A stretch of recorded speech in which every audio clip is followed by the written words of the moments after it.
Hello' বন্ধু, current আছামলৈ স্বাগতম।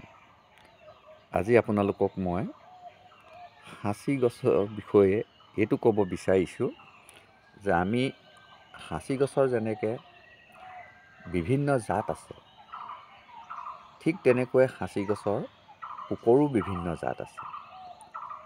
এই সাঁচি গছৰ পোকৰ জাত সম্পৰ্কে আপোনালোকক আজি অকণমান অৱগত কৰিব বিচাৰিছোঁ।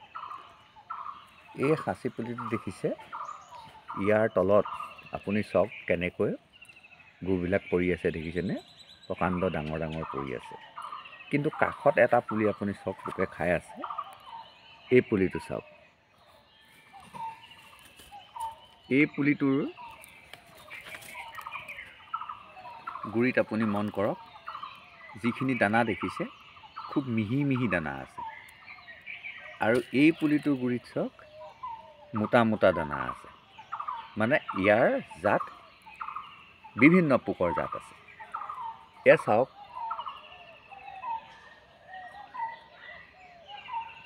এইখিনিতে আপুনি এটা কথা আপোনাৰ মনলৈ আহিব পাৰে যে যদি পোকটো সৰু হৈ থাকে তেতিয়া সি সৰু সৰু লাড উলিয়ায়, আৰু যেতিয়া পোকটো ডাঙৰ হৈ যায় সি তেতিয়া ডাঙৰ ডাঙৰ লাড উলিয়ায়। আপুনি এনেকৈও ভাবিব পাৰে, কিন্তু নহয়। আপুনি এই যিটো পোক আছে, এই সাঁচি গছজোপাৰ পোক চাওক, ই গুৰিত ধৰিছে, একেবাৰে গুৰিত ধৰিছে। এইটো ভাল নহয়। এই দানাটো যদি এই গছজোপাৰ যদি ইমান মানত হ'লহেঁতেন তেতিয়াহ'লে খুব ভাল আছিল। মানে কি হয়, গোটেই গছডালত মালটো বৈ গ'লহেঁতেন। সাঁচি গছৰ যিটো আগৰ তাক মাল বুলি কোৱা হয়। গতিকে মই আকৌ কৈছোঁ,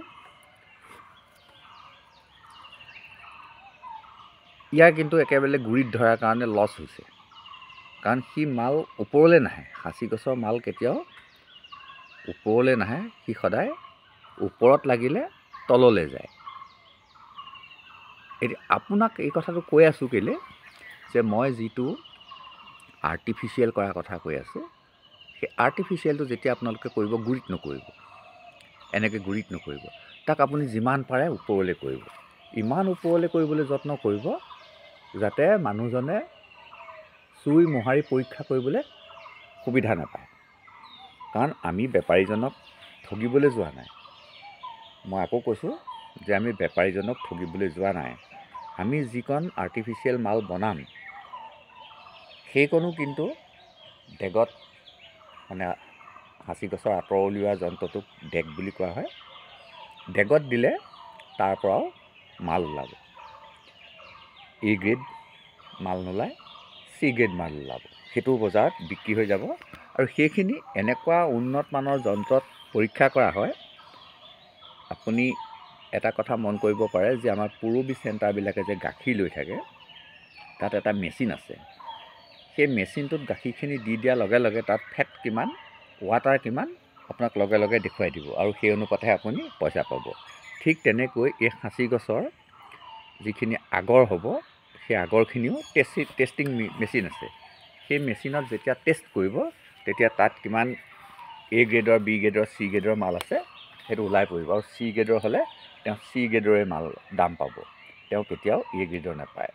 ধৰক এতিয়া এই পোকটোৱে খাই আছে, এইটোত কেতিয়াও A গ্ৰেডৰ মাল নহয়। কিন্তু এই দাঁতিতে যিটো খাই আছে, এইটো চাওক, এইটো জোল বৈ গৈছে, সেইটো কিন্তু A গ্ৰেডৰ মাল হ'ব। কিন্তু এই সাঁচি পুলিটোৰ পোকটো সেইখিনিত নহয়, ওপৰত আহিব লাগিছিলে। আহিব, নহাকৈ নাথাকে। ইয়াত যেতিয়া পখিলা হ'ব, সেই পখিলাটোৱে এই গছজোপাৰ পৰা আঁতৰি যাবলৈ মন নকৰিব, কাৰণ এইজোপা অলপ উন্নত মানৰ সাঁচি। এই গছজোপাতে একেবাৰে উন্নত নহয়, তথাপিতো ৰুবলগীয়া সাঁচি, গতিকে তাতে থাকি যাব। গতিকে কথাটো এনেকুৱা হয় যে আমি আকৌ কৈছোঁ যে আমি 2 নম্বৰ 3 নম্বৰ কৰিবলৈ যোৱা নাই। কাৰণ আমি সাঁচি গছৰ খেতি যেতিয়া কৰিছিলোঁ, আমি সাঁচি গছডাল কেতিয়াও কাটি পেলাব নোৱাৰোঁ। যেতিয়া বিকল্প ব্যৱস্থা আছে, গতিকে আমি বিকল্পটো কৰিবলৈ গৈছোঁ, সেইটোত আমাৰ কোনো অন্যায় নহয়। মই এইখিনিতে অকণমান এনেই অকণমান কথা এটা কওঁ ধৰক, এজন গোৱালে মিছা কথা নকয়, খুব সঁচা কথা কয়। তেওঁ সোধে যে তুমি গাখীৰত পানী দিছা নি? তেওঁ কয় যে না, মই গাখীৰত পানী কেতিয়াও নিদিওঁ। তেওঁ বাচি গ'ল। কিন্তু তেওঁ পানী দিয়ে, কেনেকৈ দিয়ে জানেনে? তেওঁ কৰিয়াটোত যিটোত গাখীৰ খীৰাই তাত 1 লিটাৰ পানী আগ ধৰি দি লৈ পানীটোত গাখীৰটো দি দিয়ে। গতিকে তেওঁ পানীতহে গাখীৰ দিয়ে, গাখীৰত পানী নিদিয়ে। গতিকে তেওঁ সত্য কথাও ক'লে আৰু গাখীৰটোত 10 লিটাৰত 1 লিটাৰ মিহলায়, পানী মিহলায়। এই কামটো কিন্তু কিছু কিছু গোৱালে নকৰাকৈ নাথাকে, কিন্তু তেওঁ ফাঁকিটোৰ পৰা বাচিবলৈ কাৰণে কি উপায় অৱলম্বন কৰিলে চাওকচোন। আমাৰতো কিন্তু তেনেকুৱাও নহয়। এইটো ক'বলৈ বিচাৰিছোঁ যে আমাৰতো কিন্তু তেনেকুৱা কাৰবাৰো নহয়। আমি এইটোৱে কৰিবলৈ গৈছোঁ যে যিকোনো উপায়ে আমি সাঁচি গছডাল বিকিব লাগে। হেল্ল' বন্ধু, বহুত দীঘলীয়া হৈ গৈছে, গতিকে মই আজি ভিডিঅ'টো ইমানতে সমাপ্ত কৰিছোঁ। লাইক কৰক, ছাবস্ক্ৰাইব কৰক, কমেণ্ট কৰক। আগলৈকে এনেকুৱা ৰসাল ভিডিঅ' পাই থাকিব আৰু আপোনাৰ কামত আহিব, যিখিনি কথাই আপোনাৰ প্ৰচুৰ কামত আহিব। ধন্যবাদ, আজিলৈ সামৰণিছোঁ।